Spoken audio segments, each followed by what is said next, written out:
Are you ignorant? Just a general question. Are you ignorant? Do you even take issue with what I just asked you? Did you feel a certain way about what I just asked? I mean, sometimes when we lack education or lack understanding, we are quick to throw up a wall of protection and defense and become very infuriated, even aggressive to the point where we want to attack someone physically because we simply don't comprehend what's actually being asked or said. And this is one of those terms that we use collectively. I'm not talking about myself, I use it sometimes, but I've heard people use the term ignorant. You so ignorant, but they've used to attack other individuals oftentimes. But many people don't understand the context by which that term is used as well. So, what is ignorance? All ignorant means is that you don't know. You are uninformed or unaware of a particular situation, of a particular answer to a problem, or just simply in the dark. So, again, I'm going to ask you, are you ignorant? We are all ignorant on some level or many levels because we don't know everything. It depends on what the subject is. So, can being ignorant hurt you? Is what I've titled this video. And my answer, my profound answer is yes, being ignorant can hurt you. So let me give you an example. If you're having a headache, it goes away, lasts for a few minutes. You ignore it. You don't know what caused it, but you do know that you felt or experienced discomfort, pain. So once it went away, you just forgot about it. So about a week later, have another headache, similar to that one, a little bit more intense than the first. Oh wait, oh, what is this? Stop. You didn't go and check it out at the hospital or with your doctor. Once it subsided, you just left it alone and forgot about it as if you never had a headache. Another 2 or 3 weeks pass.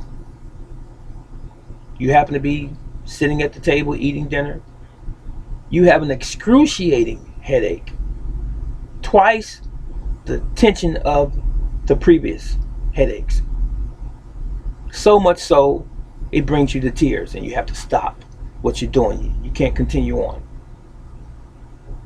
Now all of a sudden, you want to go to the hospital or the doctor. So you go to the hospital and you see a doctor and they tell you that you have some swelling on the brain.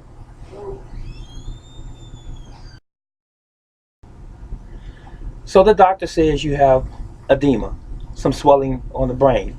Now, had you addressed the initial pain, you may have not had to go to the doctor and tell him that you had swelling on the brain, and now that he has to perform surgery to relieve that pressure by putting a stent in your brain. That's a possibility. Now, I didn't just conjure this idea up because I know someone who experienced the same thing. Okay? Now, let's use another example of being ignorant. You hear a sound in your car. Okay? Just for a moment, many of us have experienced this driving down the road. Hear a little tick, tick, tick, tick, tick. Something that's out of the ordinary. You ignore the sound because the sound goes away, or it's just simply not that loud. You say, okay, it could be something minor. I'm going to ignore it. All right. You continue to drive the car for the week. Hear the sound again. Tick, tick, tick, tick, tick, tick, tick. And you keep saying, what is that sound? So you ignore it again. All right. Couple weeks pass, you don't hear this much. Every once in a while you hear it. Now it's a little louder. Tick, tick, tick, tick, tick, tick, tick, tick, tick. Hear the sound. All right. Wow, what is that? But it stops. Or it subsides at least. You've ignored it. Then you start hearing the following week, click, click, click, click, click. The sound is louder. Maybe it's something different. Maybe it's not the same sound. It doesn't sound the same. Click, click, click, click, click, click. All right. Still don't know what it is. So now you get on the highway. You're going from point A to point B. Let's say you're going to the shopping mall. So you take the highway. And as you're driving, you have your radio on. But you can hear beyond the music some clicking again. Tick, tick, tick, tick, tick, tick, tick, tick, click, click, click, click, click, click. And you're driving about 65 miles an hour. All of a sudden, your car begins to weave and vibrate as if the sound end or the problem is in the chassis area, where your struts are and so forth. And as you're driving down the road, you begin to look to try to find a ramp. Maybe you can pull over to the other side of the road, but you're in the fast lane, let's say the middle lane, and you have traffic on the left and the right. But all of a sudden, while you're driving, one of your tires comes off the car. Car, of course, begins to careen out of control.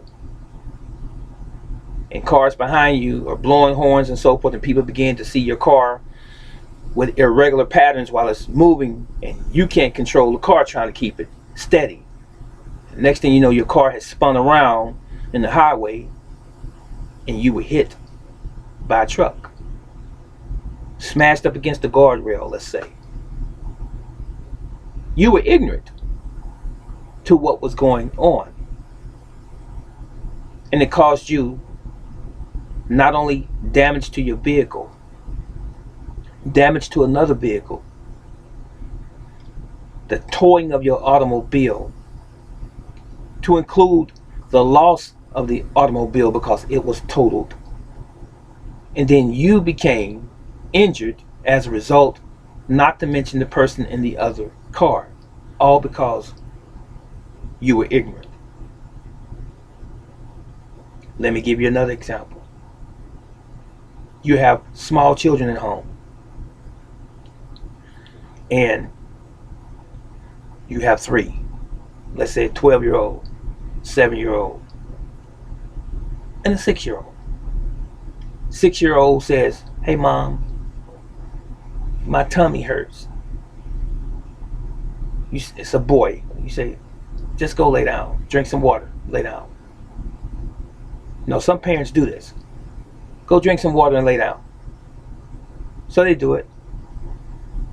Still with the discomfort of the stomach or belly ache, the child begins to cry. "My stomach hurts." Okay. You go and get him some Jell-O, fix him some soup, give it to him. Say, "Just take a nap." You don't know what's going on. But you don't want to take the time out of your day and put that child in the vehicle and take them to the hospital.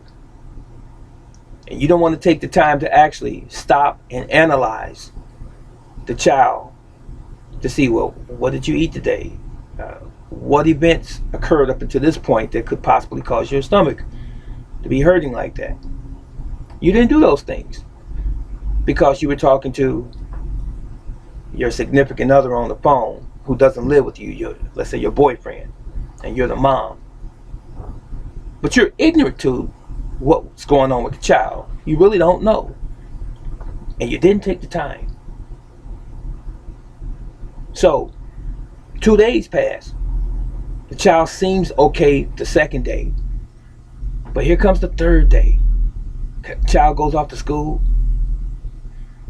But before the child goes to school, he tells you, my tummy hurts. "Boy, come on. Get your book bag. Let's go. Get dressed. Go to school." So, you don't have a full-time job. You're working part-time. You're at the house at the moment. School gives you a call. Say, "John's belly's hurting really, really bad," he says.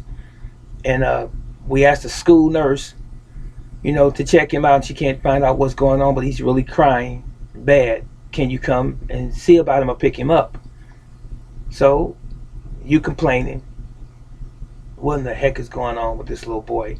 So you go to the school, you pick him up, and he's really bent over, cramping over. You take him to the hospital. You get him to the hospital, Children's Hospital, and they tell you that after the examination that his bowels are obstructed, meaning that the material inside the intestinal tract is caught up and it's not allowed to move. It can't move, in other words, like it normally would through the peristalsis process. So had you brought him here when he originally had the problem, we could have flushed it out without surgery. Now we have to go in. It's 3 or 4 days gone by now.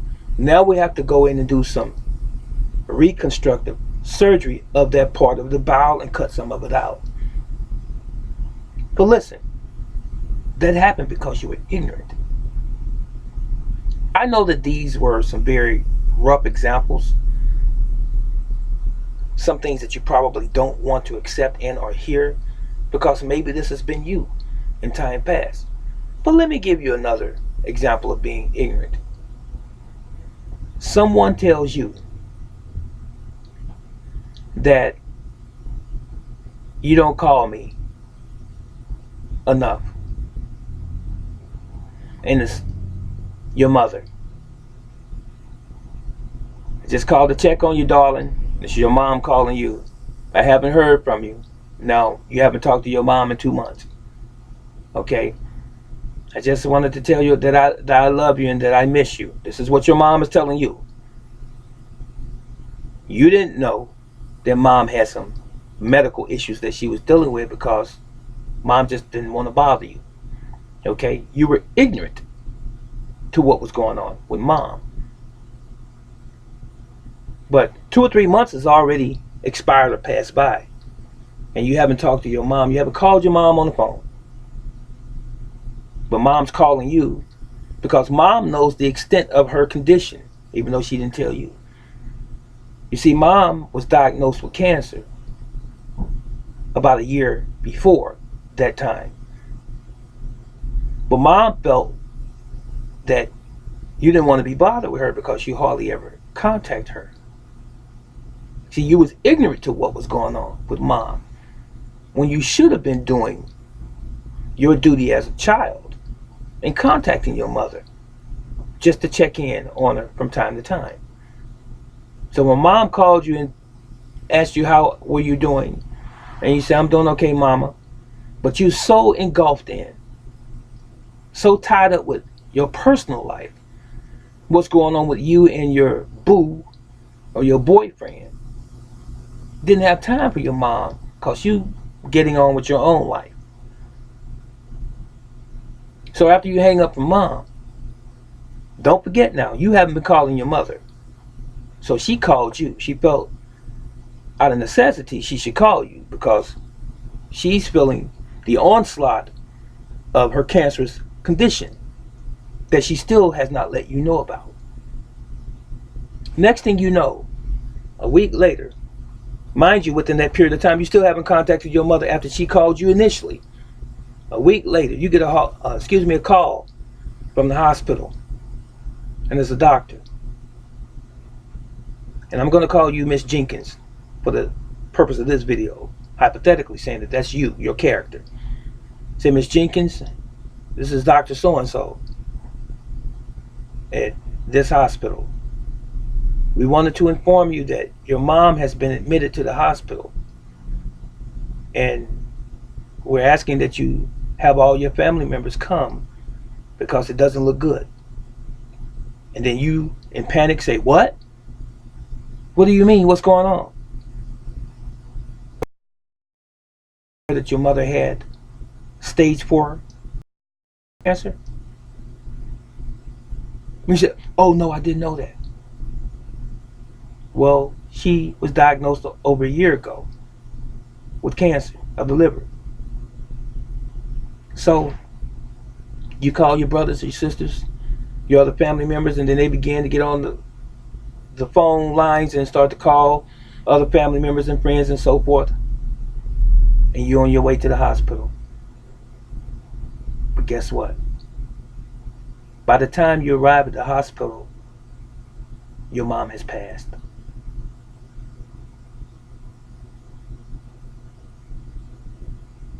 I pause for a moment, ladies and gentlemen, because this happens all too often. Your mom is gone, all because you were ignorant. Ignorant to the fact that you didn't pay attention to the signs. Ignorant to the fact that you were not the child, the responsible adult and individual that you should have been all of your adult life. Ignorant to the fact that even the scripture says in the Bible that you should honor your mother and your father, that your days should be long upon the earth, which the Lord thy God give thee.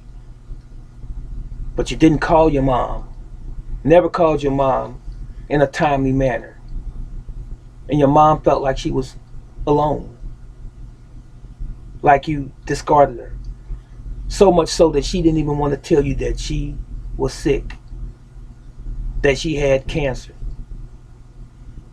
Because you didn't behave as though you were concerned about her in the first place. Until she felt compelled to call you when she knew that her last days were drawing nigh. All because you were ignorant, didn't know. So what am I saying? What are you saying, brother teacher? I'm saying this. What does it take for us to open our eyes and to realize that life is precious? We only have one. While we are yet here, we have to be responsible. While we are here, we have to take responsibility. There's nothing more important on this planet than family. If you have family, you need to act as though you have family and treat them like family. Because you can't give people their flowers when they're gone. Even though guilt dictates, once your loved one passes away and you go to the funeral site once a year on the anniversary of their death and you put flowers on their grave site, it's not the same. You give people their flowers while they're yet here. Even if you have issues with them, for whatever reason. I'm not saying you do or you don't, but if you do, you let them know that they are loved by you. You got to do it. You see, the question, the topic of this video was the question: can being ignorant hurt you? The answer is yes. Being ignorant can hurt you. But as you saw in the example that I left, the last one, being ignorant can also kill you. This was not the only 2 or 3 examples that we could have used, but I hope that these examples were sufficient to get you to think. Life is precious, my brothers and sisters. Act like it. May Yahweh bless you and keep you. He loves you, and I love you. Take care of one another. So long.